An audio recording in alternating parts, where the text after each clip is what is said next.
यह एक ऐसे इंसान की कहानी है जो दुनिया में आकर के इतना परेशान है कि जो सही चलता है उसके सामने गड्ढा, पहाड़, पर्वत, खाई आता है, और जो अनर्गल चलता है उसका रास्ता साफ दिखता है। तो उस इंसान की दर्द व्यथा बयां कर रही हूँ। स्वरचित है। कैसे? कौन कारण है विधना तू कैलई गनोर, कौन कारण है विधना तू कैलई गनोर, कैलई गनोर यार, कैलई गनोर यार, कैलई गनोर। कौन कारण है विधना तू कैलई गनोर, कौन कारण है विधना तू कैलई गनोर, कौन कारण है विधना तू कैलई गनोर। दुनिया में अली बड़ा लेके यार मनवा, दुनिया में अली बड़ा लेके यार मनवा। दिन रात देखी सुंदर सुंदर सपनवा, दिन रात देखी बड़ा बने के सपनवा, दिन रात देखी बड़ा होके के सपनवा। अरे फूटल करमवा सपन जरिगा मोर, अरे फूटल करमवा सपन जरिगा मोर।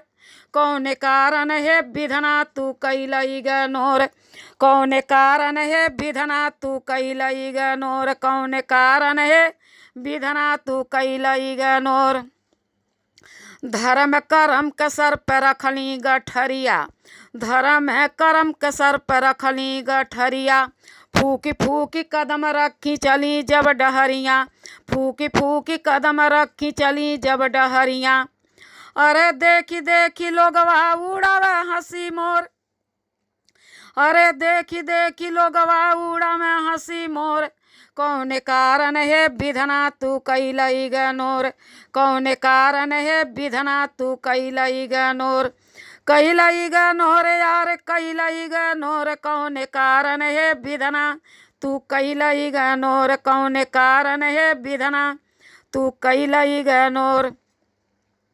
दुनिया में आके जे करता या फद्दर, दुनिया में आके जे कराला या नरगल, ओकरे बोल बाला बा ओकरे मुकद्दर। दुनिया में आके जे कराला या नरगल, ओकरे बोल बाला बा ओकरे मुकद्दर। हमरे समझ में न आवे ई अफद्दर, दिन रात सोची न सूझे डगर। कौने कारण है विधना तू कैलई गनोर, कौने कारण है विधना तू कैलई गनोर, कौने कारण है विधना तू कैलई गनोर। कैलई गनोर भाई कैलई गनोर, कौने कारण है विधना तू कैलई गनोर। गुरु के स्थानवा बस ऊपर से ऊपर, गुरु का स्थान तीनों लोकवा में सुपर से ऊपर। यहाँ हम के बनाई अपन सीनियर, यहाँ हम के बनाई अपन सीनियर।